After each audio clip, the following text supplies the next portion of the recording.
Good evening, everyone, and on behalf of our partners, the Carroll County Times and the Community Media Center, welcome to tonight's Candidates Forum for the District 5 Delegates. I'm Richard Turner. I'm the Executive Director of the Community Media Center. And I'm proud to say that tonight's event is going to be live streaming as well as on our channel. So welcome to tonight's live event. As you've seen on some of your seats, you have cards, and we will be taking questions for tonight's event, and we also ask you that if you'd like to, we will pass those cards to the edge. We'll collect those cards and be able to pass them as we go. But to welcome you all tonight, I have the honor of introducing the Honorable Charles Harrison. He's a former Orphans Court judge, served in Vietnam as an Army captain, armed helicopter pilot, and awarded various medals, including the Bronze Star. Served 28 years in the FBI as a special agent, FBI assistant inspector, and unit chief.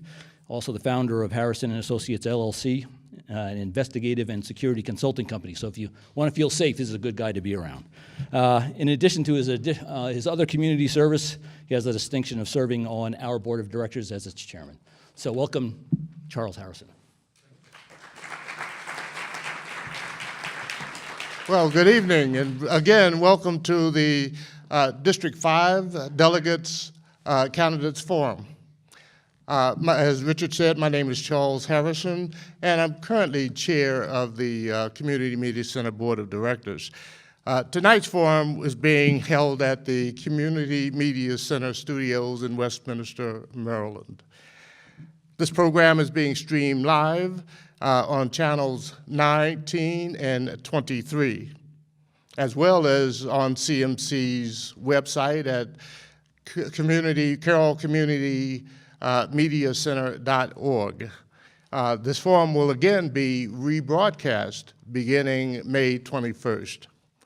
You know, CMC is again partnering with our partners from the Carroll County Times, and we're presenting this program as a public service to the Carroll County community. We encourage each and every citizen to learn and listen to these candidates tonight and to become more active in the electoral process. I will now turn this forum over to our moderator, Mr. Wayne Carter, editor of the Carroll County Times. Wayne? Thank you, Charles. All right. As the moderator for this evening, first I'll go down the line, introduce each of the candidates. Each candidate will then have 2 minutes for an opening statement. Following the forum introductions, I will then ask the first question. Each candidate will then have 2 minutes to answer the question, and all candidates will get an opportunity to answer the identical question. Just to be clear, this isn't a debate, this is an informational forum. So at the conclusion of the question period and before the ending of the forum for this evening, each candidate will again give 2 minutes to make a summary statement. All of our responses will be timed, and the timekeeper will give candidates a signal when 30 seconds remains. The timekeeper will then ring the bell 2 to 3 seconds after the final stop signal is given, and at that point I may immediately interrupt and discontinue the statement or answer at that time. The questions that we'll be asking tonight have been selected from those that were submitted in advance to the Carroll County Times and the Community Media Center, and also from tonight's live audience. Again, tonight's forum is being recorded, so we ask that everyone in the audience turn off their cell phones and that attendees refrain from applause or making any noise during the forum or doing anything visible or audible to express support or opposition to any candidate during the forum. And with all that said, let us begin. We'll start with Mr. David Ellin, Republican. Do your opening statement. Yep. Thank you very much. My name is David Ellin, as you just heard, and I'm running for the House of Delegates here in Carroll County. When people find out that you're running for office, the first thing they ask you is, are you crazy? And I think probably everyone here on this panel would agree a little bit that you have to be a little crazy to want to get into politics. The next question that people invariably ask is, why do you want to be in politics? And the reason that I want to be in politics is my 8-year-old and my 5-year-old. They're at home tonight. They're not here. But I moved to Carroll County with my wife to raise our family here because we think Carroll County is a great place to live and to raise a family. And I decided that I wanted to get off the sidelines and I wanted to get in the game because I want to try and make a difference. It is a great place to live, but I think there are a lot of things that can be improved. For the last 13 months, I have been campaigning. I filed very early, and the thing that was important to me was to get out into the community and talk with people and ask them what is important to them. And depending on what part of the county you go to, that answer can vary differently, can vary greatly. But some of the things that I have heard over and over again, let me check my notes here. So the things that I have heard over and over again, especially from Republicans, is we want to have less government, less interference, less taxes. We want to protect our Second Amendment, promote small business, and that's something that's very important to me as a small business owner. As a former felony narcotics prosecutor, I want to address the opioid epidemic that we're having here in Carroll County, and also make sure that we protect our farmlands. So that is why I am running. I hope to make a difference. I think with my skills that I have as a trial attorney for the past 21 years, I think I can get that done and be the strong new voice for Carroll County in Annapolis. Thank you. Thank you. All right, next up is Delegate Susan Krebs, Republican. Thank you. Good evening.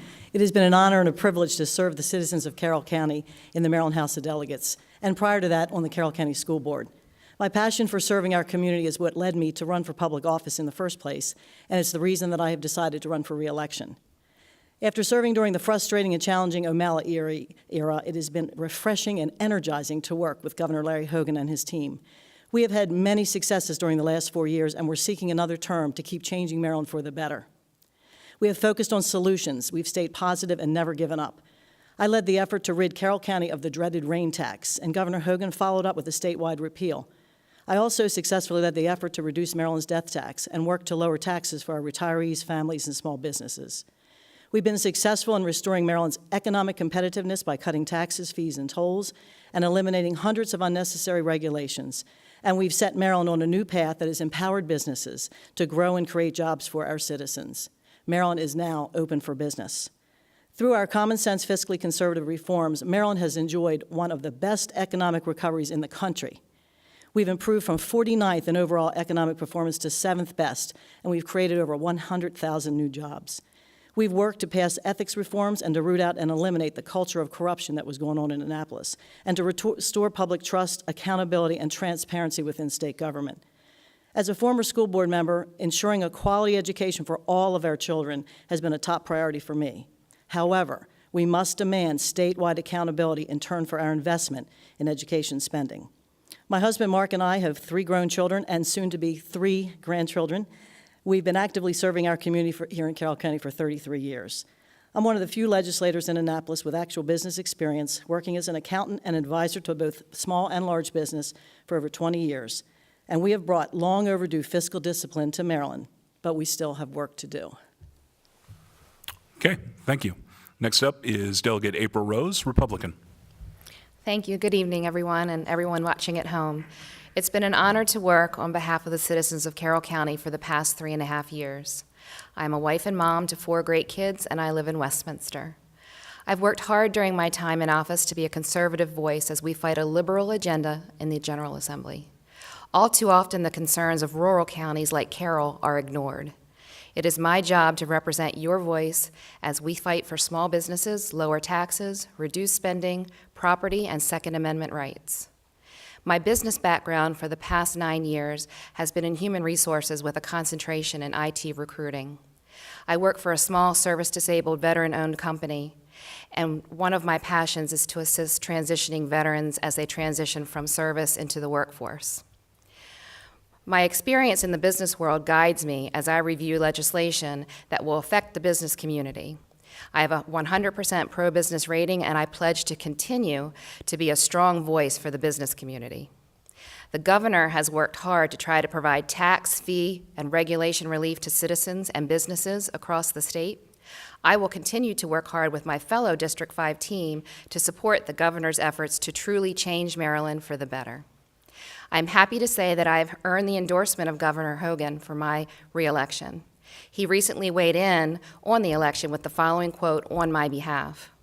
"Delegate Rose is a great friend and ally in our fight to change Maryland. I strongly support her campaign to continue serving in the House of Delegates. April has the common sense and real-world experience that we need in Annapolis."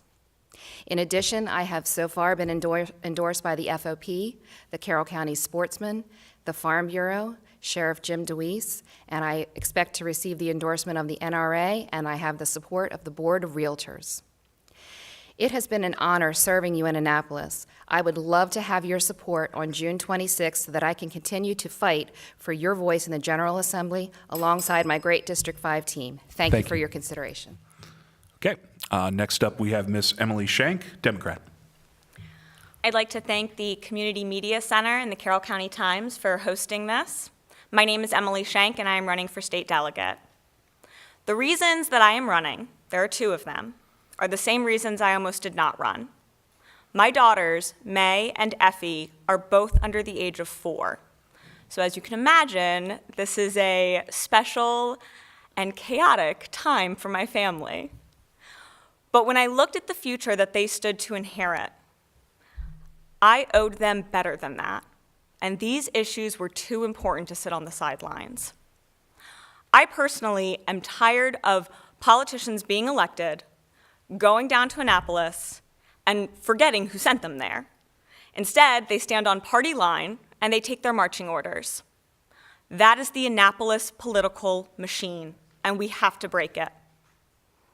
I'm not that kind of a politician, and I'm actually not a politician at all. I'm a mom, I'm an activist, and I'm a lawyer. And I'm a Democrat, the only one up here. But I will work with everybody and anybody that wants to fund our schools, fight our opioid epidemic, and make Carroll County a place that young families can make their home. We can't keep sending the same people to Annapolis and expect anything different. If we want things to be different, we have to send someone different. And I look forward to answering your questions tonight and earning your vote in November. Okay, thank you. And last up, we have Delegate Haven Shoemaker, Republican. Thank you. And thank you all for hosting this little shindig here tonight. So it's very good to be here. My name's Haven Shoemaker, and for the last 4 years, it's been my high honor and great privilege to represent Carroll County in the Maryland House of Delegates. You know, I often say in politics, talk is cheap.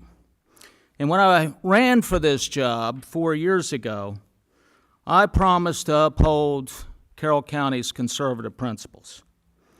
I have a legislative track record now, established over the last 4 years, which shows that I've kept my promise.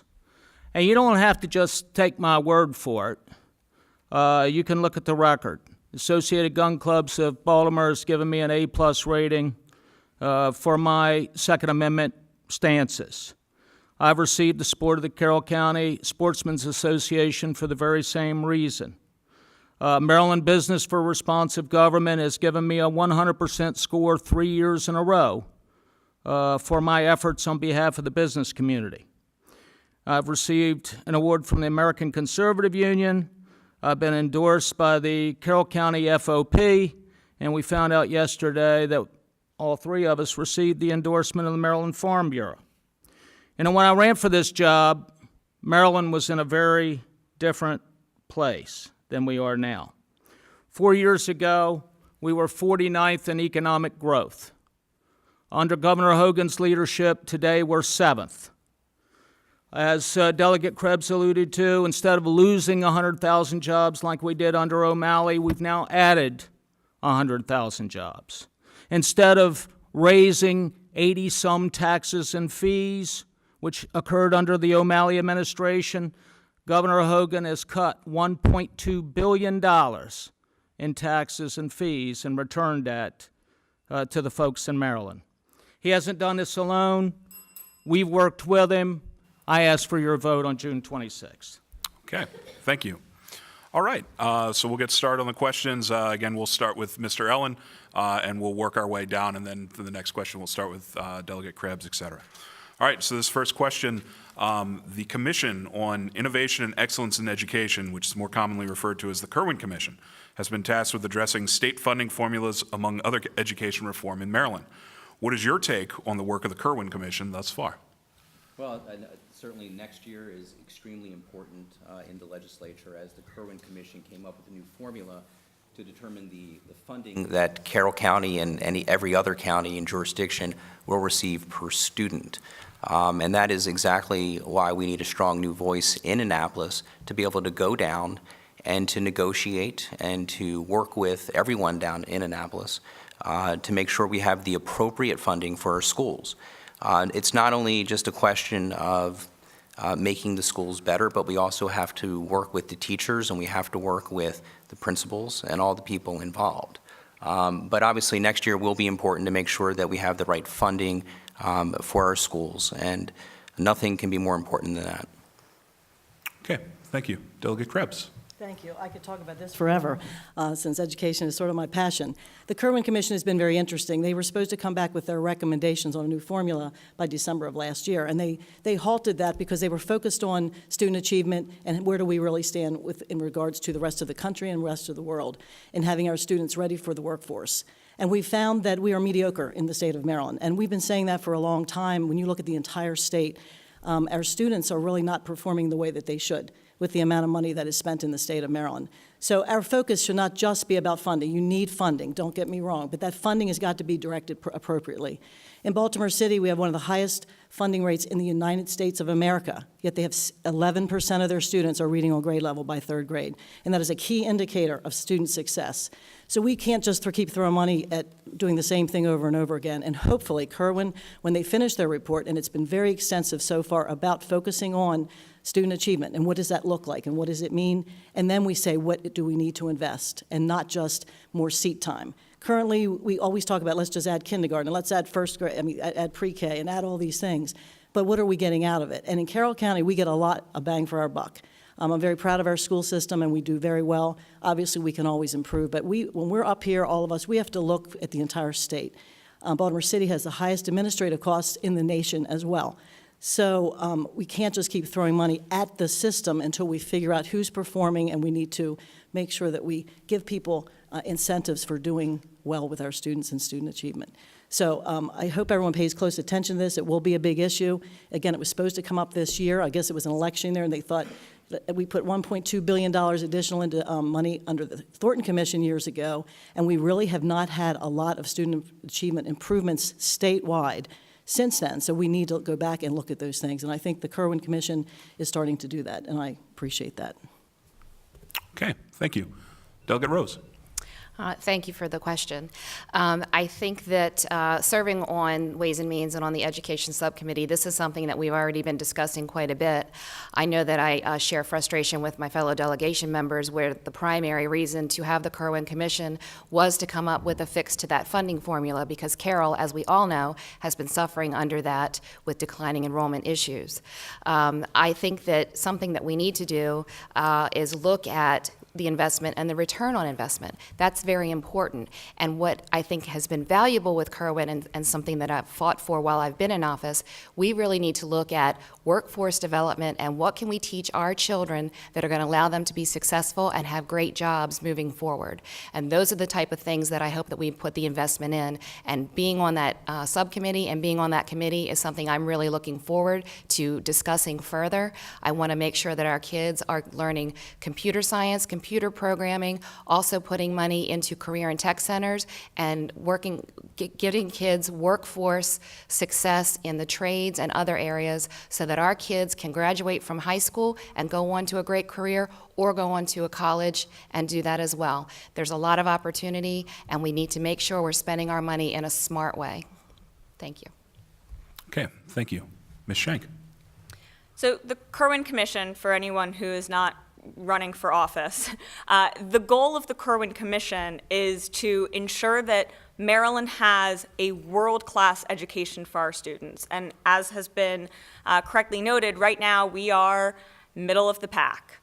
And so the Kerwin Commission makes many recommendations. Some of the ones that I was most pleased to see were expansion of pre-K, because we know that that ends up having lifelong benefits for those students, improvement in career readiness and tech and college readiness and career and tech readiness, both of those programs, which are extremely important. You know, because they have to fundamentally change the way that we are looking at education and change the way we're funding it, Carroll has an opportunity here. We are losing on the current formula, the Thornton formula. We are not getting enough money because we appear to be a wealthy county on black and white. But with the Kerwin's Commission's recommendations, once we have dollar amounts, there's going to have to be a complete restructuring. And if we have strong voices in Annapolis, we can take home a larger chunk of that education funding, and we can give our kids that world-class education that they deserve. Okay, thank you. Delegate Shoemaker. Well, I would disagree that with the assumption that Maryland's in the middle of the pack. I mean, I think the statistics demonstrate that we're at least fifth in the country in terms of educational performance. So I'm not sure that the Kerwin Commission's preliminary analysis that they are going to need an extra $2 billion when we're already funding education to the tune of $6.2 billion across the state is going to solve all our woes. Now, I serve on the Education Subcommittee along with Delegate Rose, and as I think she alluded to, the Kerwin Commission thus far has spent entirely too much time contrasting with the way we do education in America with the way they do it in other countries, and not nearly enough time delving into the inequities associated with the funding formula. And as has been alluded to, it's certainly a fact that we have been disadvantaged in the past in Carroll County by virtue of the fact that we've had declining enrollment while our costs remain fixed, and we have also suffered under the wealth formula. So when the Kerwin Commission ever gets around to stop dabbling in comparison between what other school systems are doing around the world and starts actually delving into the issue of how do we pay for it, that'll come before our committee. And I am confident that Delegate Rose and I, as I alluded to, serve on that subcommittee, will be casting a wary eye to make sure that Carroll County gets its fair share of the pie. Okay, thank you. All right, for this next question, we'll start with Delegate Krebs. And sticking to school funding, this question is submitted ahead of the forum by a voter. For fiscal year 2019, state funding for Carroll County Public Schools increased by $311,000. Do you believe that was a sufficient amount? And if not, what specifically would you do if elected or re-elected to increase funding for local schools in the coming years? Thank you. Well, keep in mind the funding formula was set last in 2002, which is before my time. So it's the last time that there was a vote. It was called the Thornton Commission. And since then, there have been adjustments to it, but the adjustments were built into the original formula. So that is just, and it does need to be updated. But a couple of years ago, we put in legislation, I think 3 or 4 years in a row, to address this declining enrollment issue. And finally, last year, we were able, with the governor's help backing us, it was my bill, my legislation, I was the primary sponsor, and we fixed the declining enrollment issue for the next 3 years, last year, this year, and next year, until the new Kerwin Commission report comes out, the new funding formula. So Carroll County Public Schools, it has been adjusted for that. The formula has been adjusted for declining enrollment. Now, keep in mind, we have some declining enrollment, but some areas, Baltimore City has lost like 30,000 students over the last 20 years. We can't keep paying people for students. There has to be sort of not a cliff, but there needs to be a slow decline when your enrollment goes down to give you time to adjust. Otherwise, we'd be paying people for empty seats for years and years and years.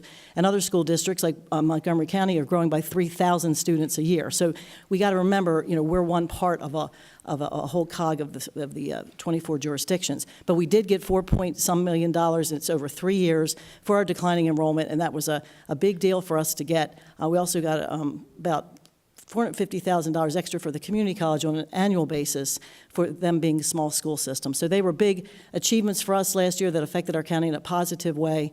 So we're looking forward. We've made some adjustments.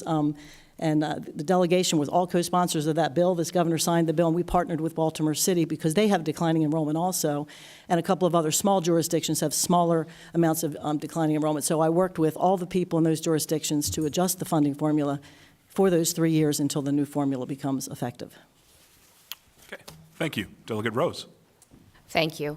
And I would agree with everything that Delegate Krebs just said. This is something, from the time that I've been in office, this has been a topic of conversation, because certainly that's something we've been dealing with on the county level, with declining enrollment, with closing schools, and how painful that has been, and the funding problems, which again goes back to my frustration with the Kerwin Commission, which was so important and so critical when we're already long past due for updating the Thornton formulas, that didn't get done. I'm very happy that the governor was able to work with us and on that bill in order to get us the hold harmless money. In addition, on top of that, we got a little bit more this year as well, just under $100,000. And you say, is that enough? Well, you know, I'm a mom. I have three children that have already graduated from Carroll County schools. I have one more to go. And I would say that, you know, there's always going to be frustrations as a parent where not everything is being done to the way that you would like it to be done. However, I would like to really give credit to our schools, our teachers, and the education that my children have gotten. I think they're doing a great job, even under these funding formulas, and I really appreciate what they do. I would just like to see a different allocation of the funds, less at the administrative level, more at the student level and the teaching level, and certainly, again, back to the career and tech and teaching workforce skills. We need to put money smartly into those areas so that our kids will graduate with a clear path for success in the future. Okay, thank you. Ms. Shank. We have a budget problem with our schools in Carroll County. Our teachers went 7 years without a pay raise. 7. Right now, we have a $6 million deficit facing our schools, and that's a bare budget. That was before we added in extra security costs. If we want to have world-class education, if we want to educate our children so that they are ready for college or they are ready for career, we have to put our money where our mouth is. And there are certain things that we just have to pay for. And from the state level, we need to demand Carroll County's fair share. And the Kerwin Commission is probably our best chance to do that, to finally address the formulas. There are other things that ultimately come into play. Declining enrollment's been mentioned, and that we aren't going to address that by increasing school funding. But we are going to address losing our teachers to Baltimore County and Howard County by paying them a more competitive and reasonable rate. If we want to retain and attract talent, we have to be able to find a way to pay for it. And I believe that we can do that. Okay, thank you. Delegate Shoemaker. To say that the county school system only got an extra $311,000 from the state is really fake news, and let me tell you why. What we've done by working collaboratively with Governor Hogan is to secure for Carroll County the second most hold harmless funding of any jurisdiction in the state, second only to Baltimore City. Now, this year, the year before last, we got an extra $4 million. Last year, it was an extra $1.5 million. This year, because of the legislation that Delegate Krebs alluded to, we got that extra $1.5 million again. The governor held Carroll County harmless from what it would have lost under the wealth formula, which was roughly, $1 million. So they got that money. And in addition, they got another couple $100,000 on top of that. So it's inaccurate to say that Carroll County only got this extra $311,000 from the state. We played a big role in securing that funding for the Carroll County Public Schools, and I'm darn proud of it. Okay, thank you. Mr. Ellin. Speaking of fake news, I think it's certainly important to talk with the people that are in the know. I've heard over and over again about the declining enrollment of the schools here in Carroll County. However, a simple call to the Board of Education, you would learn that we've actually picked up 56 students this year. That was as of 2 weeks ago. Obviously, running a school system that takes up nearly half of Carroll County's budget is a daunting task.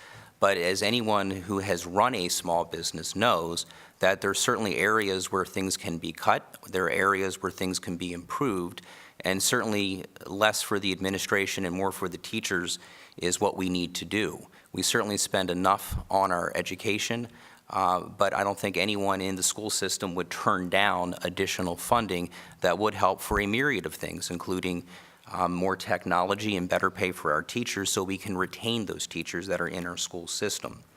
Obviously, with the new Kerwin Commission formula that will be going into effect next year, we need someone that can strongly advocate to bring more funds back to the county so that we don't have to impose. The last thing that we want to do is to impose that burden onto the citizens of Carroll County. We do need to get our rightful share of money back from the state of Maryland. I haven't met one person in Carroll County that told me that they would like to pay more taxes. I think we pay enough. And if we have that strong new voice in Annapolis, we will bring those funds back from the state, and we will apply that to our school system to make it a better place for not only the children, but the parents and the teachers and the entire community. Okay, thank you. All right, for this next question, we'll start with Delegate Rose. If elected or re-elected, what would you do to address funding necessary for infrastructure projects in Carroll County, such as roadway improvements on State Routes 26, 97, and 32? Well, thank you for that question, and that is something that that I'm very thankful for, having Governor Hogan in office. Road issues have been something that we have dealt with in Carroll County for many, many, many years. During every year that there was a Democrat in office, money was going to mass transit and not to roads. We have dealt with traffic issues on Route 32, Route 26, Route 97 for a very, very long time, to the expense of sending it all to mass transit, which many people in Carroll County do not use. So moving forward, working with the Department of Transportation, the annual meetings that we have in conjunction with our commissioners, where we talk about our chief road projects, our top priorities, which have not changed for many, many years. We have been able to advocate for that. There is work that's being done on 32. We can expand it out to Carroll County. We definitely need to work on Route 26 and Route 97. We just went to an event there this week, and you can see the traffic going back and forth out of Pennsylvania. It's gridlock. And when you talk about having a quality work-life balance, no one has a quality work-life balance when they're sitting in traffic for hours trying to get home to their families, take their children to play sports, or get home to have time to have dinner with their kids. So this is something that, having a great governor that we have a great working relationship with, the fact that our team works together, we all work in conjunction with the commissioners on these priorities, we're all singing from the same hymn book, and we can work to get these things done together. Thank you. Thank you. Ms. Shank. So I think maintaining our roads and bridges is a safety issue, first and foremost. We obviously need to do that. I was speaking with someone who's very involved in the Freedom Plan, and certainly I live in Eldersburg, right?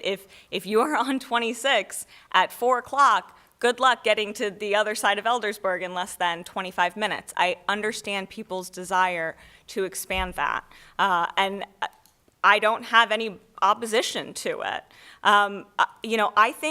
I think public transportation is environmentally friendly. I think it can serve a purpose. I also recognize that a lot of people in Carroll County are not interested, and I don't think something can be shoved down a county's throat. So I'm not going to get up here and pull the Democratic card that everyone's expecting and say that we should get a metro system. What I will tell you is this. I have been told repeatedly that when Governor Hogan first took office, he said it was Christmas, and every county got extra money for whatever road project they wanted, and somehow our delegation fell silent. And I find that really surprising, and I have not been able to get an answer as to how or why that happened. So if we are going to say that roads and bridges are our priority, then let's make sure that we're taking every opportunity, and let's make sure that we're addressing intersections also that are maybe not as safe and need a stoplight. And If and when the people of Carroll County are ready to talk about public transportation, my door will be open. Okay, thank you. Delegate Shoemaker. That might be a long wait, by the way. But anyway, let me just say, it is absolutely refreshing that we have a governor that's actually putting money into transportation projects that people actually use, roads, bridges, and the like, instead of throwing money down the rat hole that is mass transit. You know, only 3% of Marylanders regularly use mass transit. The other 97% of us don't. Governor Hogan has prioritized spending money on roads and fixing bridges that have safety issues, and a number of those, I think all of them, in fact, in Carroll County have either been addressed already or in the process thereof. 32 from the Howard County line to up to 26. I believe the governor announced that expansion is just in the engineering stage. So no money has been allocated for expansion of that roadway yet. I'm confident that in a second Hogan term, we're going to see that happen. Thank you. Okay, thank you. Mr. Ellin. Thank you very much. I graduated from Western Maryland College, and I say that, I know it's McDaniel now, in 1994, and I commuted to my college, and I commuted from Reisterstown. And on the way up to college, I remember there were 3 traffic lights, and it would take me approximately 15 minutes to get there, and that was without speeding. Nowadays, it can take a lot longer. There are many more traffic lights. The congestion is terrible. But to get really to the heart of things, what can be done to bring money to Carroll County for roadway projects and construction, I think it's really no different than bringing money to Carroll County for any other project, whether that be education, whether that be the opioid addiction and trying to treat that. The reality is that anyone you talk to and any organization you talk to, they want to have additional resources and additional funds. That's what people are clamoring for help.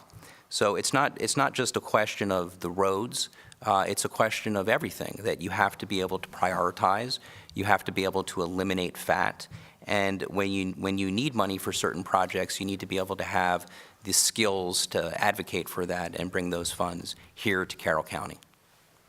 Okay, thank you. Delegate Krebs. Thank you. There's a lot of history here, and let's start back. It really depends on the administration that's in office. Some administrations, and they're the Democratic administrations, they support mass transit, and they put lots of resources in.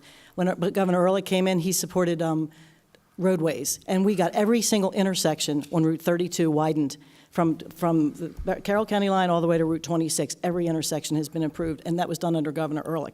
Unfortunately, that slowed down under Governor O'Malley because Governor O'Malley, first of all, started raiding the Transportation Trust Fund and taking the money in the Transportation Trust Fund and using it to pay for other things that were not gas tax. They were not used by vehicles. So I had a bill in for years and years to protect the Transportation Trust Fund. And finally, it passed. Not my bill, but the Speaker of the House put in almost an identical bill, and it's a constitutional amendment to protect the Transportation Trust Fund so that our transportation money will be used for transportation. So then the next question becomes, what projects? We have over $44 million worth of road projects today going on in Carroll County. Drive around and look. I mean, they're going on everywhere. We have them in Eric District. They're at Hampstead Bypass. We're working on the streetscape in Sykesville.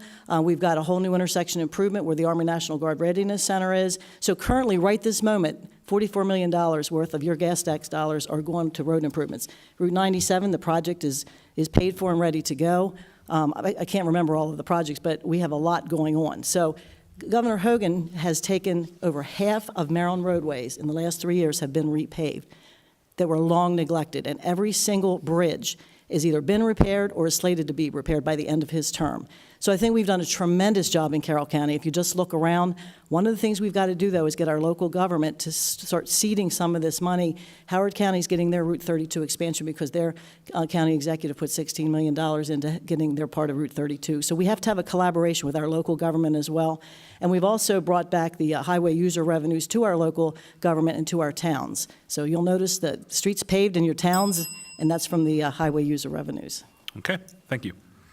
All right, Ms. Shank, we'll start with you for this one. This question submitted online ahead of the forum. Please define, in your opinion, a living wage for Maryland residents, and what do you believe is the best way to ensure full-time workers in Maryland earn a living wage? I love that question. I am the daughter of a small business owner, and my husband for years was in management at a small business.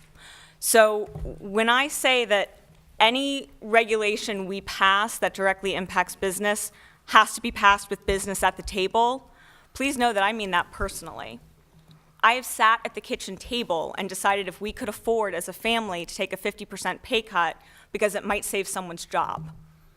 I understand what small businesses deal with, and I understand how overwhelming it is when Annapolis decrees you have to pay X dollars an hour, you have to give so many days off. The other side of that coin is this. We need to pay people a wage that they can live at. MIT has a calculator, and I don't think a living wage is the same in Carroll as it is in Howard, as it is in Montgomery, as it is in Cecil. They are different costs of living, and so a living wage is going to be different. MIT calculates Carroll's living wage for a family, 2 people working, with kids as being about $15 an hour. So for our circumstances, it's $15. Now that doesn't mean that we go out and we tell every business, tomorrow you're paying your employees $15 an hour. What it means is that we sit down with business and we say to all of our local and small business, how do we make this work for you? Does a slow roll-in help? Does a tax write-off on the back end help? But a lot of the time, my own party, we treat small business and big business the same, right? So my dad, who employs 3 people, gets treated the same as Walmart. Well, I don't think that's fair. By sitting down with business and bringing them to the table, we can make it work for everybody. Okay, thank you. Delegate Shoemaker. I grew up in a trailer park. So, I mean, I think I have a pretty good idea about the disadvantages suffered by many of our working folks. You know, living wage, though, is really, it should be what the market will bear. It should be market-driven. Government mandates entirely too much, particularly in Maryland. And what folks in Annapolis don't seem to realize is that Maryland's not a very big state, geographically speaking. If you set up shop in Westminster and big government comes along and mandates a $15 an hour minimum wage like they were talking about this past session, I think it almost passed out of the Senate, as a matter of fact, this past session. On top of the paid sick leave that was that burden that was placed upon our business folks, it's real easy for an employer to either, 1, automate, or 2, jump across the state line into Hanover and set up shop there in a more friendly business climate. So that's a big problem, and that's something that we need to be cognizant of in the Maryland General Assembly. I would also note that, you know, minimum wage jobs are supposed to be entry level. That's the way they're set up. And ideally, you know, you transition from your entry level job, making minimum wage, into a higher paying job, and we should let market forces drive that process. Thank you. Okay, thank you. Mr. Ellin. Thank you. When I graduated high school and I had to register and pick a party, I registered as a Republican because I was a big fan of Ronald Reagan. I'm also a big fan of laissez-faire economics. I do not believe the government should interfere with businesses and have too much government overreach. Certainly, it sounds good in theory for people to have a living wage, And in the past, certainly workers were abused. But I think a very recent example that we can all look at is there was a big push in Baltimore City to have a $15 minimum wage enacted. And what happened, which is exactly what would happen here in Carroll County and the rest of Maryland, is that businesses threatened to leave Baltimore City and go to other jurisdictions where they would not have to pay $15 an hour to their workers. So yes, a living wage sounds great, but I think our economy, it's capitalist, and I think it works best when the government lets business owners be business owners and let them run their business. If you want to retain your employees and they are good employees, you are going to pay them well and they are not going to leave.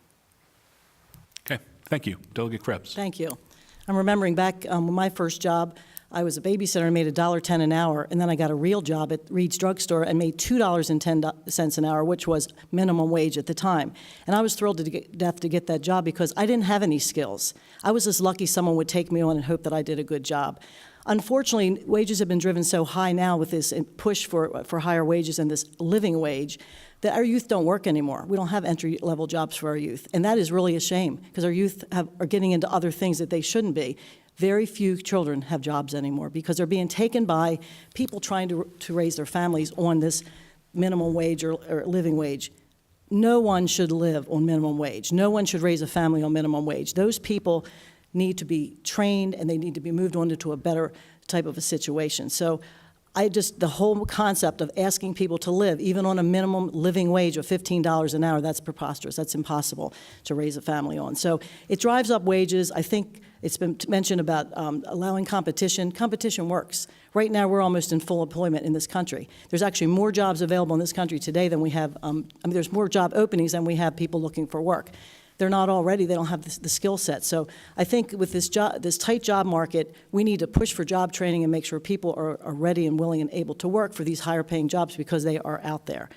I do not think government should be setting wages. I don't think they should be setting benefit packages because obviously people are going to go to the employer that pays more and has the better benefits. So competition works. It's worked for many generations, and I do not think the government should be setting a living wage. Okay, thank you. Delegate Rose. Thank you for the question. When I hear the word living wage, the first thing I think of is jobs, jobs, jobs, and it's going to be lost jobs. Businesses know how important their workforce is. I work in human resources and hiring every single day of my life. I know how hard and how expensive it is to hire and train your workforce. You want to keep them. You're going to pay them what you can and what you can afford, both to make your business successful and for your employees to be successful and happy to stay with you. We've talked about the fact that we're losing entry-level jobs. When I go into fast food restaurants now, I see kiosks. That's taking the place of that 16-year-old, that 17-year-old that's going to get their first job. Now, technology's great and I love it, but if you're going to take away jobs from people, this is not the way to go. You have to stop dictating to employers every single thing that they need to do to be successful. But successful businesses know how to be successful because they don't need to be told how to do it. If you want to, then we'll go into all these other things that we dictate. Sick pay. You talk about sick pay. More than 80% of the members of the Society of Human Resources Management did a survey with their employers. More than 80% were already providing some level of PTO or sick pay because it's the right thing to do. Businesses don't need to be dictated by government how to run their business on a daily basis. We need to be allowed to let the capital system work. Okay, thank you. This next question will start with Delegate Shoemaker. What specific legislation have you proposed or would you propose to address the opioid epidemic in Maryland and Carroll County, and how would you work to get it passed? All right. Well, let me grab my cheat sheet. I have been a co-sponsor of a number of pieces of legislation that's designed to address what really can only be characterized as an epidemic. We have an opioid epidemic.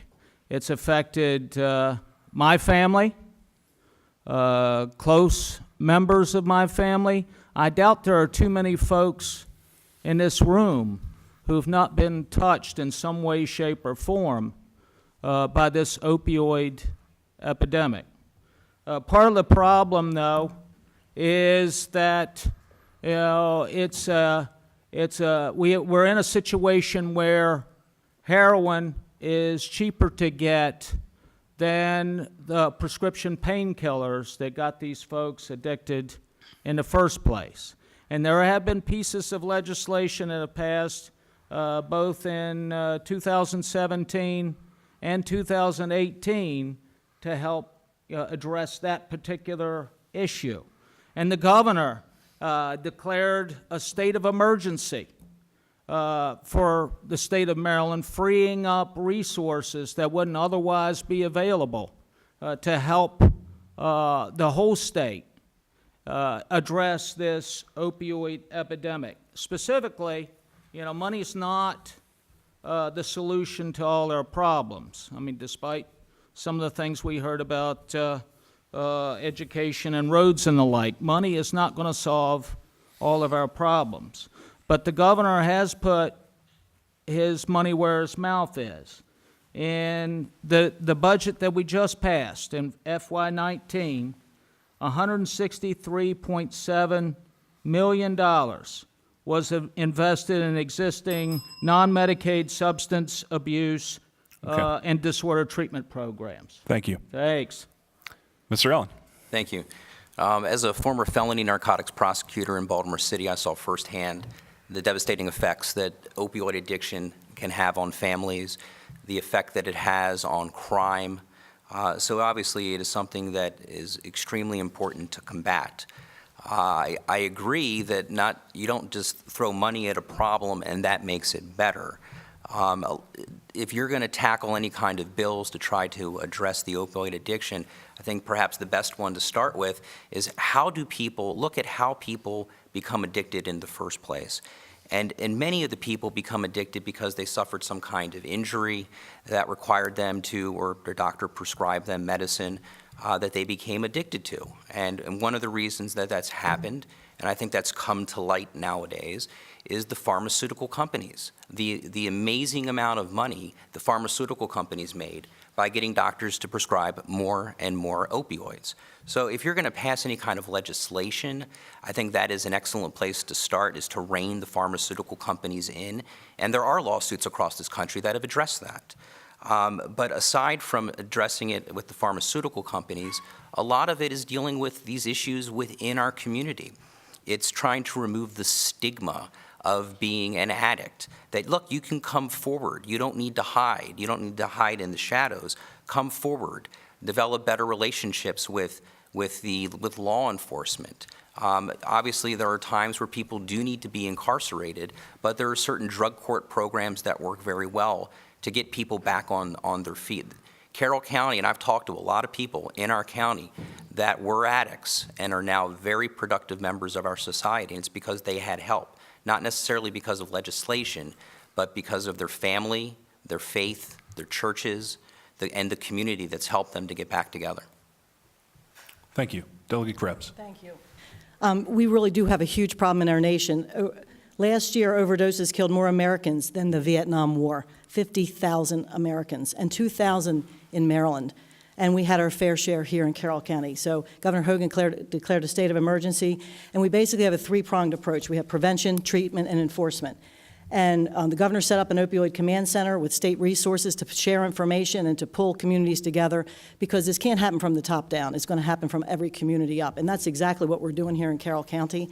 You talked about some legislation. I happen to be on the Health and Government Operations Committee, and I'm actually on the work group that does all the opioid and drug legislation. And over the last 2 years, well, this year we had 46 bills that were introduced that had to do with the drug epidemic. That's how important it is. But over the last couple of years, we've established naloxone policies for access and training to all, for first responders and to just regular people. We put limits on prescribing for the lowest effective dose for doctors. We put forth a prescription drug monitoring program, which is full up and running right now and working very well. We also passed the HOPE Act last year. I'm co-sponsors on every one of these bills, and I worked very closely on every one. The HOPE Act is the Heroin and Opioid Prevention and Effort and Treatment Act. We established crisis treatment centers. We established a 211 tip line so that people can call when they have a problem. Instead of calling 911, you call 211 so you can try to get help, get treatment, get the social services that you need. And we also want people to report pill mills, people that are prescribing, illegally prescribing or overprescribing medications. We've looked at hospital protocols for discharging patients, and we've expanded drug court. I also sit on the senior level policy opioid task force here in Carroll County, and we're working with everyone, our sheriff, our state's attorney, our hospital, our school system. We meet quarterly, and we get together and say, what can we do here in Carroll County? And we have a program called Not in Carroll. And change starts right here in this community, and we are doing it from the grassroots up, but we also have legislation that's there and laws that are in place to help with that. Thank you. Delegate Rose. Thank you for the question, and I think we're all in agreement that that heroin is such a terrible issue. And again, every single family, everyone that you know, has someone that's been affected by this. This is something, since the time I've been in office, that Governor Hogan has made a top priority. I think that there's, as Delegate Krebs mentioned, it's a many-pronged approach. There are a lot of things that have been done, and there's always going to be more that we can do. I think that the bill for reporting of overdose information so that emergency responders get real-time information so they know if there's a bad batch of heroin out there is very helpful. I think the fact that they've now made it a felony punishable by up to 10 years for distributing fentanyl is very helpful. Additionally, as we discussed already here, doctors prescribing the number of opioids needs to be restricted and watched. And in addition, something that we've heard over and over in Annapolis, and what I hear from constituents often is the lack of beds, the number of beds and treatment available for people that truly want to get help. And the governor in the FY19 budget fully funded the Keep the Door Open Act. That's a 3.5% rate increase for behavioral health providers. That's going to help get professionals with the addicts that are truly trying to get better. So there's a lot that has been done. I think another very good thing that the lieutenant governor made a comment early on when I was elected is talked about the fact that when kids are in school, every kid knows you don't smoke. It's bad for you. We need to get to the point where the education is going on where kids know, don't take those pills, don't use somebody else's medication. It all starts really at that level as well. Thank you. Thank you. Ms. Shank. So I agree with a lot of what's been said. I think Maryland has taken some excellent steps in combating this problem that we have, that we're seeing nationwide, and we've been no exception to. We, in a 5-year period of time, saw a 600% increase in opioid overdose deaths. That is shocking. As a mom, I am terrified for when my children get old enough to think that maybe it won't be a big deal to just try one pill. I agree with what's been said about the prescription drug monitoring program that helps find doctors that are maybe overprescribing or people who are seeking opioids too easily. That's a great way to curb the problem in the beginning. I do also give Governor Hogan credit for specifically giving Carroll County a grant that allowed us to expand our drug court. And drug court is a great program. Here's the piece that's missing in all of that for me. Drug court, as great of a program as it is still ultimately part of our criminal justice system. And it treats addiction as a criminal justice issue. And we know that addiction is a mental health issue. So I take exception to politicians that wring their hand about the opioid crisis but gut health care. If we really want to address the opioid crisis and we don't want this to snowball, the best thing we can do, in addition to these measures, is to put in place statewide health care so that everyone has access to real mental health treatment, so that it's not just opioids, it's not just heroin, it's also alcohol and all of the other drugs, legal or not, that can cause such devastating effects. Okay, thank you. All right, this next question will start back at the front of the table here with Mr. Ellin. Maryland is expected to receive roughly $600 million in additional tax revenue as a result of the changes at the federal level. What do you believe should be done with that windfall, and what legislation, if any, would you propose to achieve that? Well, I think first of all, I wish we didn't have to pay an additional $600 million in taxes, and I'm sure most of the people in Carroll County would agree. The reason that Maryland is receiving an extra $600 million is because legislation was not passed that mirrored the federal tax law. And as a result of that, we got stuck with an additional $600 million in taxes. Obviously, there was legislation that was put forward that would have fixed this and it would have addressed this problem, but it was not passed. And that is one of the problems that we have in Maryland, is that Carroll County is overwhelmingly Republican. I believe out of the 141 delegates, 90 of them are Democrats, with the remaining being Republicans. So it's not easy to get something passed in Annapolis and get problems fixed when you are a Republican and you are representing a majority of a Republican county. But what we need to do is we need to obviously work to get something done to address this. We need to fight to get these proposals actually passed. It's one thing to sponsor bills or to co-sponsor bills, but if they don't actually get passed, we don't get results. I, as a small business owner and as a trial attorney, I'm all about results. I'm result-oriented. If I am elected, I will go down to Annapolis, I will get my job from the citizens of Carroll County, and I will get the job done. And one of those jobs would be making sure that the tax law is fixed in Maryland so that we don't pay an extra $600 million next year. Okay, thank you. Delegate Krebs. Yes, I was very, very frustrated at what happened with the state inaction on fixing the problem. As you all know, the federal tax cuts under President Trump, 71% of Marylanders are going to see an average of a $1,700 addition in their paycheck. So the federal tax cuts have been very good to Maryland, for Marylanders and working families. But because Maryland is aligned with the federal tax code and we didn't make a fix, and Governor Hogan proposed the Protecting Maryland Taxpayers Act of 2018, and I had exactly the same legislation in that would have prevented the $600 million tax increase. It would have had a meaningful impact on families that itemized deductions. It would also had a big impact on small businesses. It has been very frustrating, and it's not because we don't have enough good Republicans. It's because we have too many Democrats. And it's just what it is. It was a party line vote. We actually had a floor amendment for this exact bill on the floor. It was a party line vote. Every Democrat voted against giving the money back, and every Republican voted for not giving the money back. Basically, I call it holding harmless. So basically, the Democrats voted to keep a $600 million worth of tax increases from the state of Maryland. And I think that was a very interesting way of doing things. They didn't have to vote for something, but they just didn't make it happen and voted against the amendment to fix it. So we are hoping that next year we can fix some things with that. We've got to fix our taxes on retirement income. Maryland is at a big disadvantage to all of our surrounding states for our retirees, and they're losing more and more because of their health care costs. So we've got to get our health, and I've had bills in for a number of years to fix that, and unfortunately, we need more Republicans. The Democrats don't like to give your money back. They think they can spend your money better than you can. And I'm all about making sure we have good resources to take care of our schools and all, but we have got plenty. And this was my biggest frustration. It's in my end of session letter on the front page about my big frustration that we did not fix the Maryland tax code, even though the governor led on it, I led on it, and a number of my other colleagues. I know that my colleagues here both serve on the Ways and Means Committee, and we're very frustrated that there was inaction from their leadership on their committee. Thank you. Delegate Rose.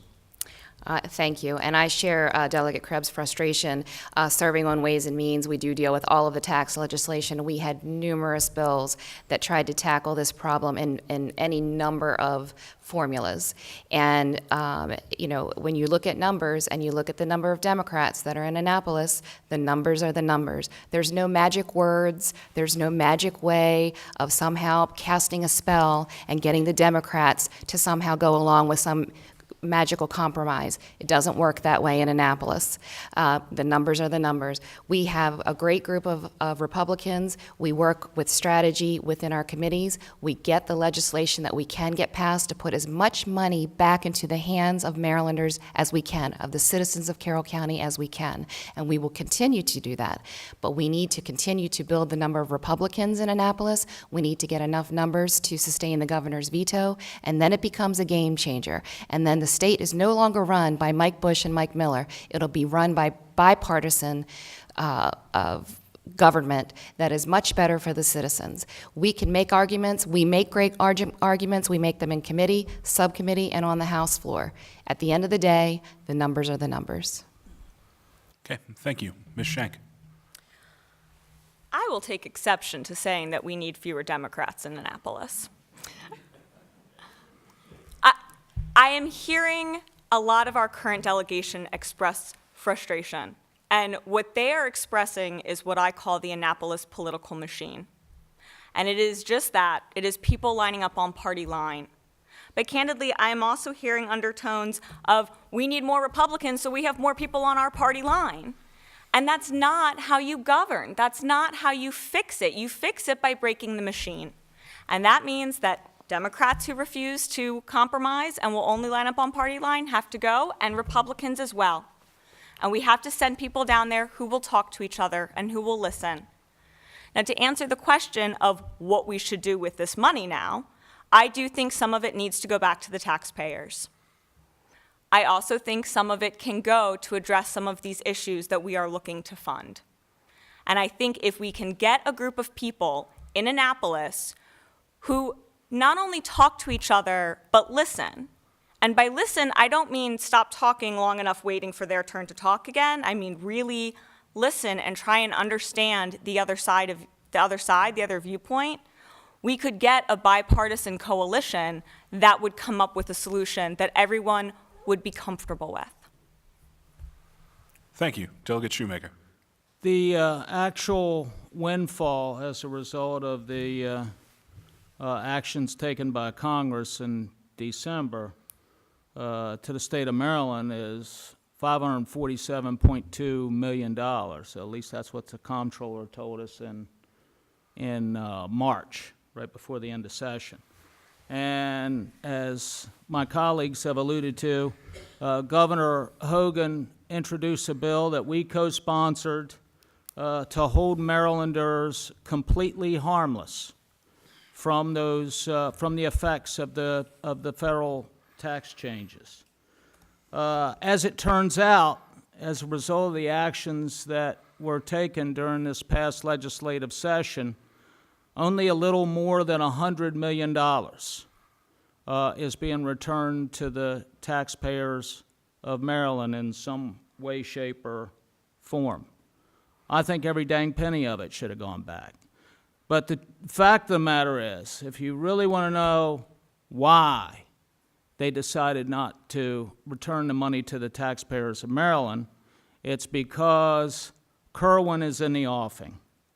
And they want to hold that money aside to back the Brinks truck up to the teachers' union and the educrats. And that's exactly why we're not seeing the return of that windfall.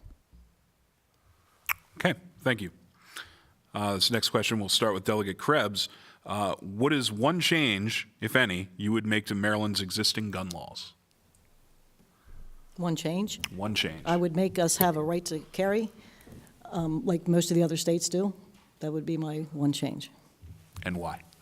I'll throw that. Why? Because there's such a misperception of why about gun laws and that guns make people less safe, and that's just totally untrue. If you look at statistics around the nation, the people with the most amount of guns per capita, legal guns, let's talk about that, had the least amount of crime. And the places with the most amount of crime have the least amount of gun ownership.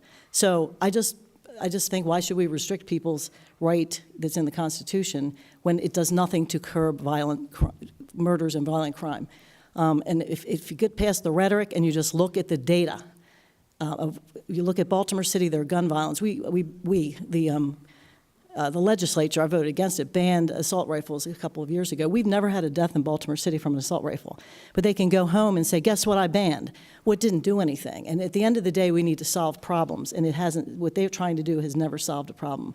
It's a forensic problem with the murder rate in Baltimore City, and it has nothing to do with the type of weapon that people are stealing. Thank you. Delegate Rose. Yes, thank you for the question. I would propose to make Maryland a shall-issue state. I think that law-abiding citizens should absolutely have the right to be able to defend themselves, to get a concealed carry permit, to protect their homes, their property, their families. I think that is very important. I think that we could pass 1 billion. We've been using the word billion tonight for a lot of funding things. We could pass 1 billion gun laws restricting legal ownership of guns. It's not going to make any one of us a bit safer at all. All it does is make us less safe. Legal law-abiding citizens who own and protect their families with firearms will make all of us a much safer people. Thank you. Okay, Ms. Shank. In Maryland, we have a law in the books that requires gun owners to keep their guns locked up and not accessible to children. That law has no teeth. No teeth. There's a fine if you fail to lock up your gun and a child accesses it. When my children go over to play at a friend's house, after I ask if they have dogs and they're nice, I say, do you have guns? If they say yes, I say, are they locked up? If they're locked up, I have no further questions, and my kid is free to go over there and play. Because a child finding a gun is terrifying. And 54% of law-abiding gun owners don't lock up their guns. And that may be for a variety of reasons, but there were 500 child suicides by gun in a year. Between 2012 and 2014, we had 5,800 gun-related injuries in children each year. I have a big problem with a law that doesn't have any teeth in it, that children can then gain access to guns and hurt or kill themselves or others. So I would put some real teeth in that law, and I would make the gun owner criminally liable if that child accesses that gun and then uses it to hurt themselves or others. Thank you. Delegate Shoemaker. I've been a staunch defender of our rights as given to us by the founders under the Second Amendment. Maryland should be a shall-issue state, and the reason for that is quite simple. It's the plain language of the Second Amendment. It says that the right to keep and bear arms shall not be infringed. End of story. Okay, Mr. Ellin. As someone that has their HQL license, who is a member of the NRA, and who has been shooting guns since I was 8 years old, I certainly believe that there are more than enough gun laws on our books. If you want to enforce them, but we don't need any more. One of the things, or actually the main thing I'd like to see with any kind of legislation regarding guns would be to make Maryland a shall-issue state as well. I couldn't agree more with what's been said regarding the shall issue. It is way too difficult in Maryland to be able to get a concealed carry permit. Many other states have that. Maryland, even if you get your CCW, Maryland has reciprocity with exactly 0 states. So I'd like to see it become shall issue. I think perhaps the best way to reach that goal, as we've heard that there were too many Democrats in Annapolis, would be also to start with the preliminary approval. Right now, you have to take a 16-hour course to get your concealed license. The state of Maryland will not tell you whether or not you're going to be approved for that license until you've spent the money and taken that 16-hour course, which we talk about common sense, and I guess depending on your definition, people can have different answers, but it makes common sense that if you're going to spend the money and the time to get your concealed weapon, you should know ahead of time so that that money and time is not wasted. And it may be difficult to get the shall carry passed first, but I think a good start would be to get the preliminary approval. Okay, thank you. Delegate Rose, we'll start with you for this one. If elected or re-elected, what is one specific issue you would like to address at the state level regarding health care in Maryland, and how would you propose doing so? Well, the healthcare costs that, one of the number one issues I hear about from constituents all the time is the rising cost of healthcare. And, you know, there truly is no easy answer. The problem is the Affordable Care Act is an abysmal failure. And those of us that work in human resources and deal with benefits on an annual basis knew it was going to happen, knew it was going to come. We need to open the markets so that the citizens of Maryland are able to shop for insurance nationwide. Now, that's more of a federal issue, and I believe that if we can get that repealed on the federal level, it will open up the markets for all people. I know that the legislation has gone through this past year, that it's trying to hold the costs down. The problem is it's sticking your finger in the dike because it's still not fixing the underlying problem that when you are regulating this on the federal level through the Affordable Care Act, you're just not going to be able to fix it. It's a broken system. The market would fix that. There should be open markets so that people can take their health care dollars and go out and shop and purchase the product that works best for them and their family. One size fits all does not work. If you are a young, healthy person, you should be able to go out and buy a basic coverage that covers you. Say you play a sport, something happens to you, you break your leg, you ride motorcycles, you're in an accident, you're covered for catastrophic issues that will be taken care of. You move into a next stage of your life and you're going to be having children and you have family, you should be able to go out and purchase that product.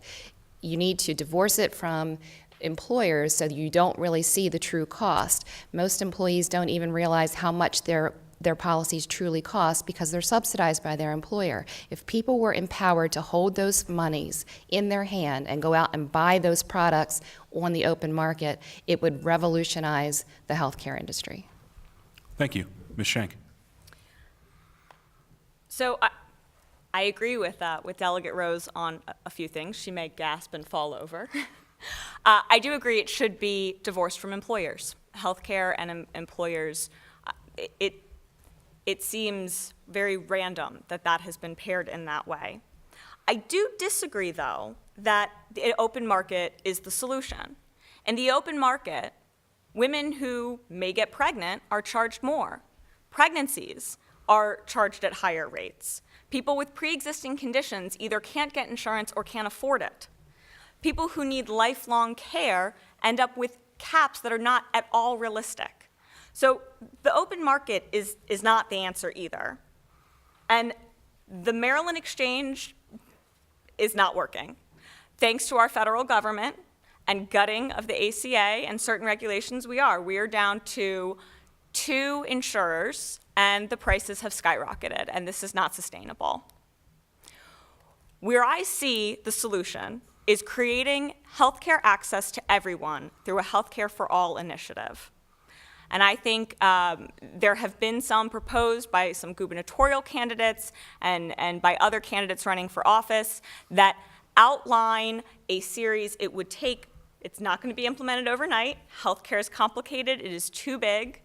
But it would, over time, implement a healthcare for all. And Maryland has a unique ability to do it because of systems we already have in place with our hospitals.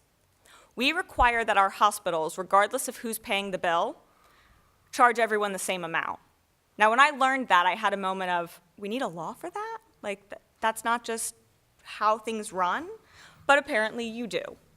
But by expanding that across medications and all medical services, we have the foundation already to create a healthcare for all system. Thank you. Delegate Shoemaker. Well, one of the things that can be done at the state level to help drive down the cost of health care is for the legislature to stop mandating coverage for this, that, and the other thing. Far too often that happens in Annapolis. But most of the problems associated with the cost of health care are driven by the failure of Obamacare. And, the feds need, as Delegate Rose alluded to, she's absolutely right.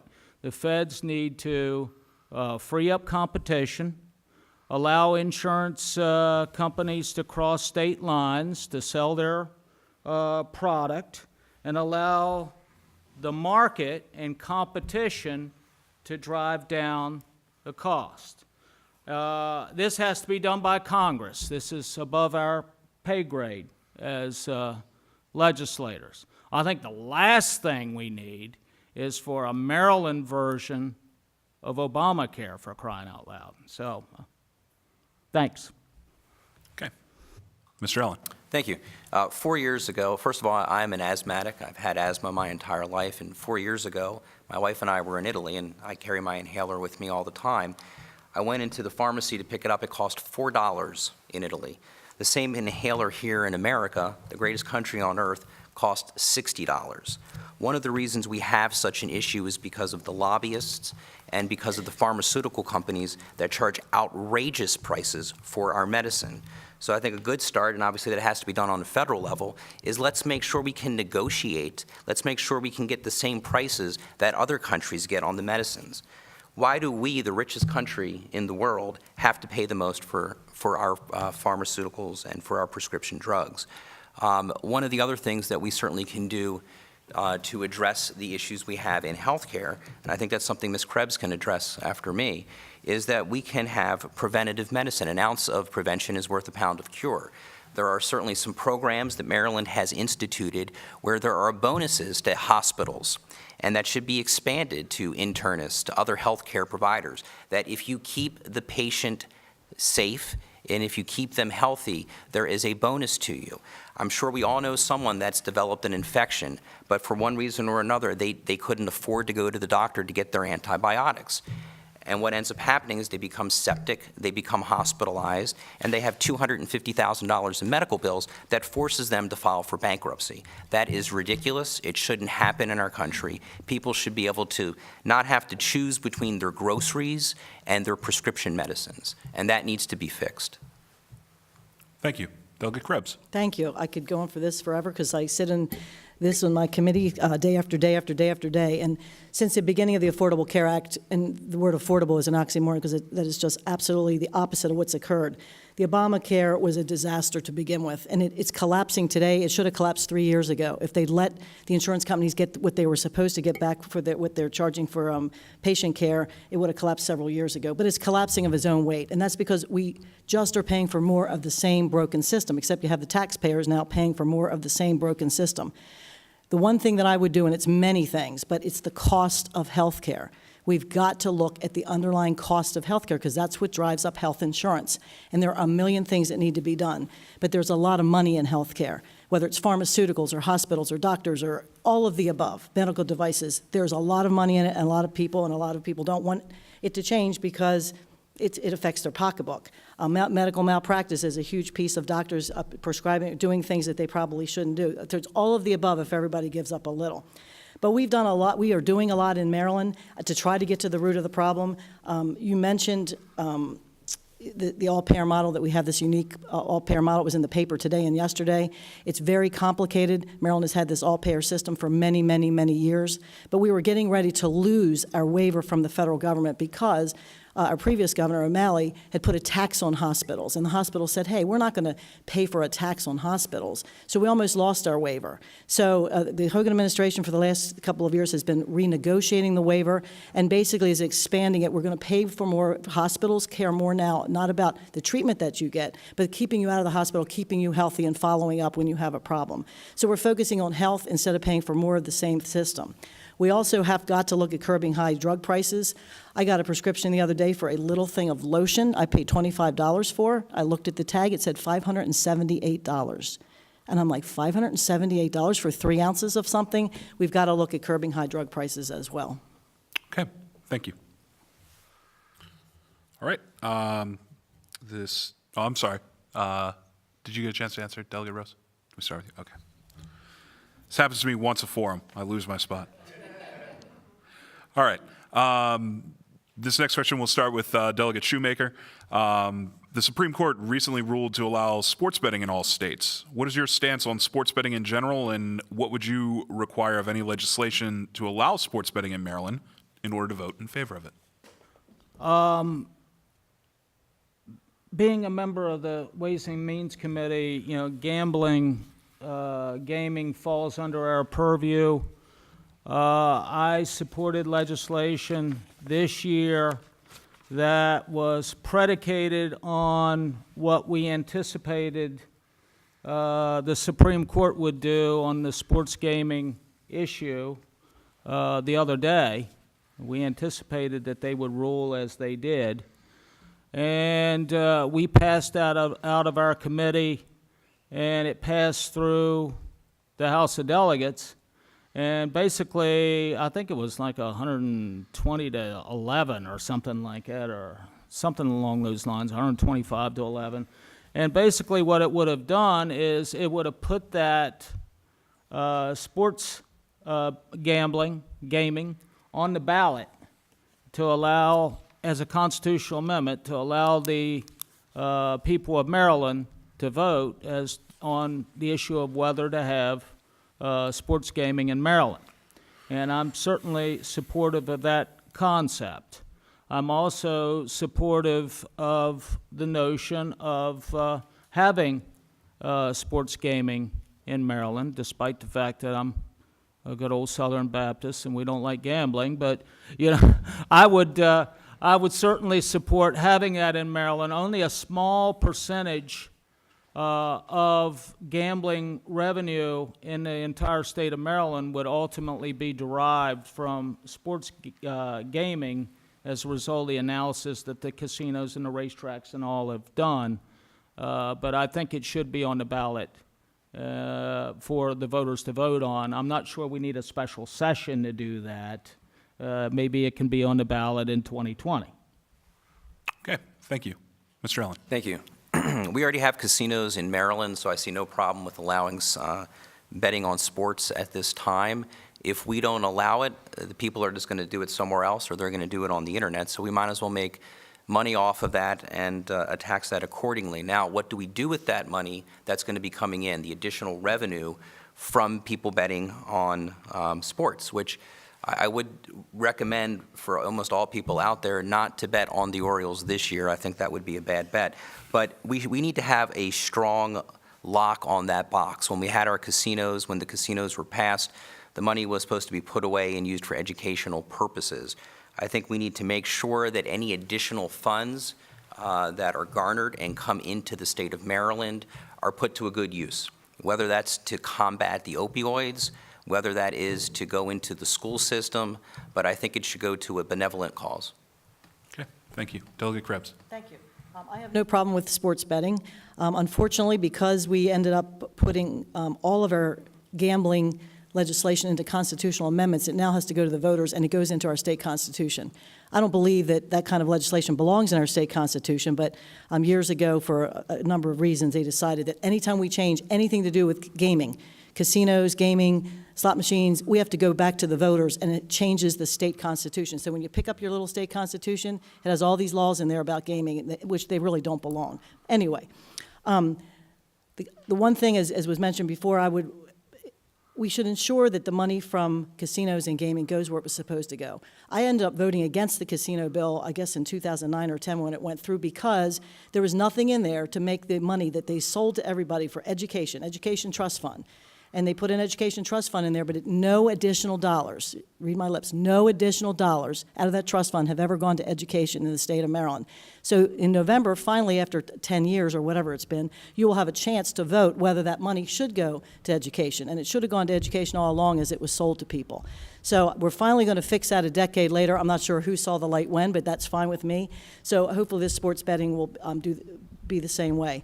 I don't see us calling a special session this year because it is an election year, and we're going to have a huge turnover in our legislature. A lot of people are retiring or running for other offices. So if you had a special session today, most people are not even coming back. So I think it's best to have the people that will be representing folks in the future to weigh in on that, and next year will be plenty of time to make sure the legislation is right, and then it'll be on the ballot in 2020.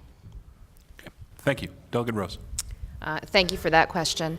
I have no problem with sports betting. I think that people should have the ability and the right to use their money in any way that they see fit, and if that's something that they enjoy, I think they should be allowed to do it. I don't have any problem with bringing things to the voters. I think the voters should have a say in whatever they choose to do. However, if we're going to have to wait, we're going to be late to that game, and again, those dollars will travel out of state and go to that revenue. I would like to see that revenue come in and benefit our state. And as far as betting against the Orioles, I'm going to say that I will always support my hometown team, whether that's a bad bet or not. I still think it's money well spent. All right. And Ms. Shank, before you answer, I realize I should have started this round with you, so I apologize. So the next round we'll start with you, okay? It's because I'm a Democrat, isn't it? She got me. No, but go ahead and answer this one, then we'll start the next one with you as well. Well, I'm going to sound like a broken record, but I think it will underscore that there are times where Democrats and Republicans can agree. I also think sports betting is perfectly fine.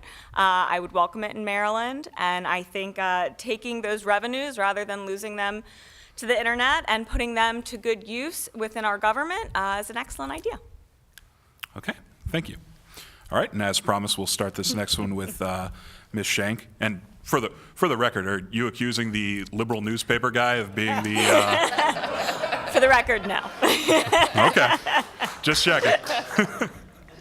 All right, so this next question for Ms. Shank, starting with her. Give an example of a recent piece of legislation that had a negative impact on small business and how you would have approached it differently. So at the very beginning of this session, the Democrats had to make a decision on whether to do a veto override of the paid sick leave bill or sit down and talk with Hogan. And I think Hogan raised some fair points. And I understand that the Democrats were in a tough position because they had this narrow window. And I don't want people going to work sick. I don't want people making my food when they're sick. I don't want them watching my kids when they're sick. I don't want people coming into the office when they're sick. I think a lot of us feel that way. But this is what I mean about not sitting down with business. And I think sometimes my party makes that mistake. And I think they missed an opportunity to sit down with Governor Hogan. And I understand that time was tight, but maybe you got to do it on your day off or beforehand and sort of see what resolutions you can come to. And I don't know if they would have come to one, right? I don't know. But I do know that the governor raised some fair points, and I do know that we needed paid sick leave, and I think it was a missed opportunity at bipartisanship. And I think that's something that we're sorely missing right now in Annapolis, is bipartisanship. And so, because now, whether it's a good bill or a bad bill, whether it's effective, whether it's not effective, all anyone's going to remember and talk about is how we shoved it down their throats. And I think that's unfortunate. So I would have sat down with small business. I would have sat down with the governor, with my colleagues across the aisle to see if we couldn't improve the bill in a way that was more palatable for everyone. Okay, thank you. Delegate Shoemaker. The paid sick leave bill was an absolute and utter anti-small business piece of legislation for a lot of the same reasons that Ms. Shank just alluded to, and for actually in a lot of the reasons that I discussed when we were talking about the living wage idea.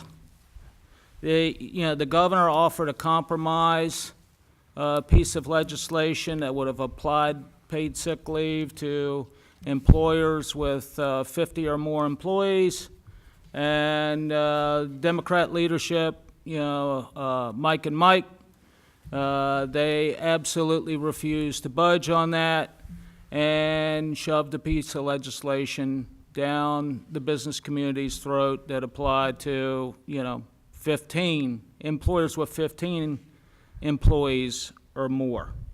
It was a totally anti-business piece of legislation. It puts Maryland at a severe competitive disadvantage, as I alluded to on the living wage discussion, vis-a-vis other states that are immediately adjacent to us and which are a heck of a lot more business-friendly. So that was certainly problematic. That's probably the the worst assault on the small business community that I've seen in the 4 years I've been down there. Okay, thank you. Mr. Ellin. Thank you.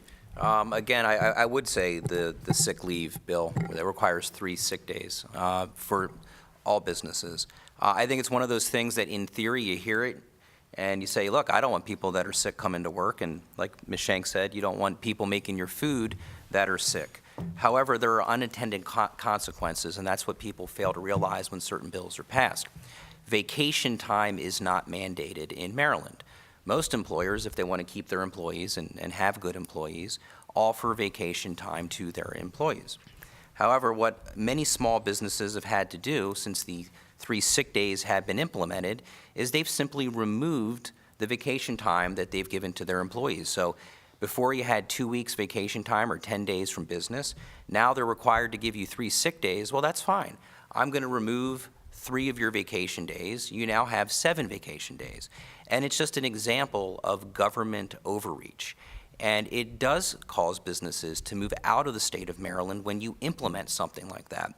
Governor Hogan has said Maryland is open for business. Well, that certainly wasn't one of the times where Maryland was open for business. It makes small businesses and large businesses as well. Look at Delaware, look at Pennsylvania, look at West Virginia, look at Virginia. Where do I not have the government telling me how I have to run my business? Again, laissez-faire economics.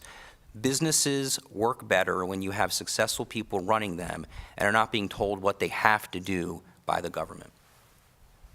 Delegate Krebs. Thank you. I will say the paid sick leave is the most onerous bill that we passed that came up this year, and that would be the first one I'd overturn. But since my colleagues and everyone at the table has sort of said the same thing, and I agree with all of them on those points, I'm going to bring up one bill that didn't pass but was this close to passing and probably will pass in the future, and that's our sanctuary city bill. It's very controversial at the federal level and also at the state level. But we've got to remember we're a nation of laws, and we can debate this till whatever happens. But at the end of the day, you either come here legally or not, and you follow the rules or not. I had a landscaper at my house today, and he was lamenting that, I mean, he costs a lot more money because he pays his people. He pays unemployment, he pays workers' comp, he pays Social Security. He does everything he's supposed to by the book. He pays them minimum wage or more, I'm sure. And then right down the street, there's a whole bunch of people that are not necessarily here legally, and they've taken over the landscaping business, the labor, agriculture, construction, and it's hard to be a player in that game and compete with people that aren't following the same rules that you're asked to follow.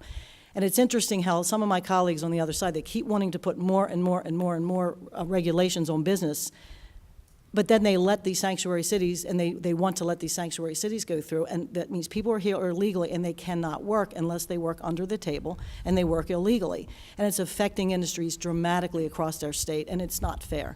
It's not fair to the legal businesses that are really trying to compete while following more and more and more onerous regulations and more of these things that we've been talking about. So that is coming back, and we already have some sanctuary towns and cities in Maryland, Montgomery County, and many of the jurisdictions, and I think that's coming back statewide, and I think that is going to be very harmful to our state for those very reasons to the small businesses. Okay, thank you. Delegate Rose. Thank you, and I'm sorry to keep repeating, but the paid sick leave law is one of the worst pieces of legislation I've ever seen, and I continue to this day to get emails and phone calls and questions about the law, how it's hurting their businesses, how they implement this law within their businesses. One of the biggest problems is it's a one-size-fits-all solution, and anyone that's been in business or knows anything about business knows that every business is very different. There's different workforces within each business, and trying to shove something like this across every single business just does not work.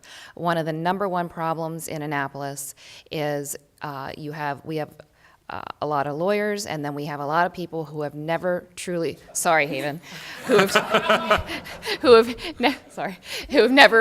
never bid in or run a business. And, there's sometimes are well-meaning, who's against sick pay? Sick pay sounds great. Nobody wants people who are sick working. I get that. But again, I work in human resources. I belong to organizations that work within human resources and track these things. When this bill was first first proposed, I got an email where the Society of Human Resources Management did a survey of over 8,000 businesses in the state of Maryland. More than 80% of the businesses surveyed already supplied some sort of PTO, not to the level that's dictated and prescriptive in this bill, but they were doing it. Why are they doing it? Because businesses know how important their workforce is. They are going to do what they can do, they're going to do what they can afford. And when the state forces something above and beyond that, people lose jobs. Okay, thank you. All right, we're going to do one last question, and then we'll go through and give everyone an opportunity to give their closing statements. So we'll start with Mr. Ellin on this one, and then for the closing statements, just so you guys can prepare, I'll actually work backward. We'll start with Delegate Shoemaker for the closing statements. So this last question, this was submitted from a voter online before the forum. How would you distinguish yourself from your fellow candidates, and why should you, as an individual, receive my vote instead of the other candidates on the stage? It's an excellent question. I think that I am an individual, and certainly I am not running on a slate. One size does not fit all. And I think that the voters in Carroll County are intelligent, and I think that they should look at people on an individual basis and certainly not as a team. As a team, you're not necessarily always looking at what is in the best interest for certain people, because you have to answer to others. As I said before, I am a small business owner. I know how to get things done, and I get results. And if I'm elected and I go down to Annapolis, that is the mindset that I will have when I go down to Annapolis, is to get results. It's not easy running a small business in Maryland because of the regulations that we have, but you have to navigate through that minefield, and it's not always easy, but I would certainly ask for people's votes. I'm going to go down there and work hard. I think we need some fresh blood in Annapolis. I know that there's been talk of draining the swamp in Washington. I think there needs to be some draining as well in Annapolis. Okay, thank you. Delegate Krebs. Thank you. I've run for office a number of times, and I've never run on a slate. I've run by myself, and I did that for many reasons. But we now have a team of people that we work very well together. And sometimes people say they want people working together, and we are. And that's why we decided to, why not? We love Governor Hogan. We all have very similar thought processes. We don't vote everything the same, and we all have different talents. But my talent, I have been involved as a business person for 20 years, and I got involved as a community member years ago when my kids were in the PTA. When I was in the PTA, my kids were in elementary school. And I got involved because I was involved in my community, and I've continued to do that. So I don't just work 90 days a year. I work full-time in this job. I'm involved in the Chair of Carroll Hospice. I'm in our Freedom District Lions Club. I work with the Westminster Rescue Mission to try to get more treatment beds. I work on our Early Years Learning Center Board of Directors, because all of those things get me right down in the grassroots with my constituents to know what the issues are. I have a track record of many, many, many votes, and I think that I'm aligned with the voters in Carroll County and what my constituents want. I'm available, and in the interim, one of the things we do is problem solve for people. People have problems that they need help, they need direction. And I pride myself on constituent service. I'm always available. And I have a track record, and I've proven track record of getting lots of things done despite some of the different thinking that we have in other parts of the state that we have to overcome in Annapolis. So I think that I bring a unique amount of experience and knowledge, and hopefully that balances out. And I'm now the older person in the delegation. I used to be the youngster in the delegation, and now I'm the senior member, so it makes me feel old. I'm the grandmother. All right. Delegate Rose. Well, thank you, and I don't think you're old. Well, thank you for that question. And I feel that of our team, our District 5 team, we each bring a unique perspective to the position. We discuss issues. We happen to be very conservative and typically vote the same way. We don't always, and that's not required, and no one ever requires that of us. What's unique in our caucus, our Republican caucus, is we discuss issues, and we're always told, vote your conscience, vote what you think is best for your constituents. And that's something that I really appreciate. I think that my strong background in the business world, in the corporate world, it brings a perspective to the table. In business, when you get 80% of what you want, you call that a win. And I think that sometimes when people are completely immersed in politics, you get very narrow focused. And I think that you can often achieve things and do it in a professional way. I think also my background in working as a recruiter, working in hiring, working in HR, a lot of the laws that get passed in Annapolis, where do they get implemented? They get implemented in HR. So I know what it means on a practical level to have to then take this law that was passed, maybe well-meaning, now you've got to figure out how to do it. How are we going to make this work for our employees? How are we going to make it work for our workforce? So I think that gives me a unique perspective as well. Also, the fact that I work for a veteran-owned company, and I work with veterans a lot that I do a lot of volunteer work with transitioning veterans. I think that brings another level of experience in my work life to this job, because helping our veterans, supporting our veterans, and doing the right for them is something that is extremely important to me, and I think that gives me a unique perspective as well. Thank you. Thank you. Ms. Shank. Well, I think the letter next to my name makes it pretty easy to distinguish myself, right, as the only Democrat running. But I would ask voters to not assume that all Democrats are the same, that all Maryland Democrats are the same, because of course we're not.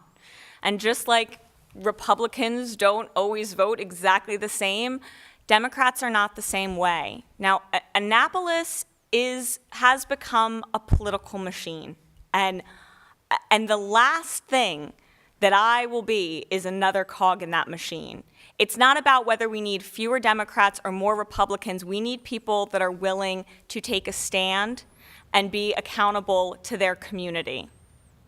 Now, I like to tell people I am three things: a mom, because that is my favorite job that I have, an activist, and a lawyer. As an activist, I am used to fighting for what I believe in, fighting for what's right, and doing it from outside of the system. I think it's what gave me the gumption to run as a Democrat in Carroll County. I am also a lawyer, and as a lawyer, when someone comes into my office, strong case, weak case, and David and Haven can probably attest to this, the first thing I talk to them about is a negotiated settlement. And it's not because I can't handle myself in court or I'm not sassy, because all of those things are true. It's because in the long run, it's better for my client. They will be able to move on emotionally, they will spend less in attorney's fees, and at the end of the day, they'll still get all of their priorities. That is how I would handle passing legislation in Annapolis. I would go to the other side and work to get Carroll County's priorities. And by doing that, we'll get more done, and we'll have bipartisan bills, which have their own value. Thank you. Delegate Shoemaker. We're running as the Hogan team because we fought alongside him to change Maryland for the better. I mean, that's plain and simple. And we've made significant progress in that regard. With regard to me individually, I'm sure I'm the only one up here who has served as a municipal official. I was on the town council in Hampstead, was mayor of Hampstead for 8 years. I was a county official. I served as county commissioner for 4, and now I have this job. And those previous endeavors gave me a keen appreciation for the notion that a lot of stuff rolls downhill. So I bring that perspective to bear in this new job in the Maryland General Assembly. Yeah, I have been able in Annapolis to join with folks on the other side of the aisle to get legislation passed, specifically in the realm of curtailing the amount of standardized testing that goes on by our schools or in our schools on our school students. You know, I got legislation passed to roll back the KRA. I got legislation passed, and I was the primary sponsor on both those, to streamline the pre-kindergarten assessment, where they started testing kids at age 4, for crying out loud. And also, I've been Brian Frosch is leading Pain in the Fanny. And I'm happy to do that because that is a gentleman that's abused the power of Attorney General who has sued the President of the United States 24 times, none of them successfully, and is spending millions of dollars of taxpayers' resources for his own aggrandizement. Thank you. All right. Well, we'll start with Delegate Shoemaker again to work our way back on the closing statements. And again, candidates will have 2 minutes for that. All right. Well, first of all, I'd say, again, thank you, Wayne, for moderating this thing. We appreciate it. What a difference 4 years makes. You know, we walked into a mess in Annapolis back in January of 2015. And because of Larry Hogan's leadership, with the three of us fighting alongside him, the state has made significant strides. And I'm extremely optimistic about what we can do to change Maryland for the better in a second Hogan administration. And I'm proud that the governor has endorsed Delegate Krebs, Rose, and me in this election to help him continue to get Maryland off people's backs and out of people's wallets. You see, there's still plenty of work to do down there. And along those lines, the governor said this about my candidacy. Haven Shoemaker has been a crucial ally in our battle to change Maryland. I need him to stay in Annapolis, continuing to fight for lower taxes and against wasteful spending. I've worked effectively with my colleagues on this District 5 team to represent Carroll County's principles. This election, I would ask that you send me back, along with Delegate Krebs and Delegate Rose, to continue the fight. Thank you all, and God bless. Thank you. Ms. Shank. Tonight, I've heard a lot of, we can't do that, we can't afford that. I reject that. I reject the idea of name-calling people that we disagree with. I reject the idea of letting health insurance companies dictate the level of our care. I reject telling our kids that they don't deserve a world-class education, we just can't find a way to fund it, so they have to settle for second rate. These are all symptoms of the Annapolis machine. And it is time, and we have to break that machine. I want to represent everyone. Republicans, Democrats, unaffiliated, you vote for me, you don't vote for me, you're a corporation, you're an hourly employee. I want to represent everyone. You deserve my time. You deserve my attention. You deserve my consideration. And you deserve more than the status quo. We all do.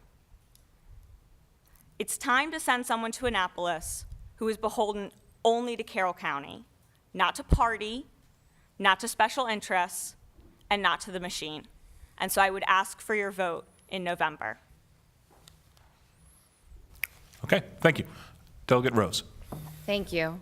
And thank everyone up here for a great discussion this evening. And I would like to thank the Carroll County Times and the Community Media Center for this opportunity, and for all the citizens who came out this evening. Elections really are a time to remember how blessed we are in this country to participate in this process. And I know that I feel very fortunate to be a part of it, and I thank everyone here. Hopefully, I've demonstrated to you this evening that I've been working hard to represent you in Annapolis with a conservative voice. I reject the idea that any of us on our team only answer to constituent requests if they're of our party. When I get a constituent request, I don't ask a party. I just try to solve a problem for the citizens of Carroll County, no matter what their affiliation or no affiliation. Governor Hogan has done a really good job. We've had 4 years to really undo a lot of bad public policy. He's gotten some successes, and I know that he can do a lot more in his second term. most of which is a bipartisan redistricting that will result in fair elections moving forward from decades to come for the citizens of Carroll County, of both parties. In addition, I will say, after working in there and working at Annapolis, and then also working in the business and in the corporate field, and really in anything that any of us do, networking and building relationships is key and very important.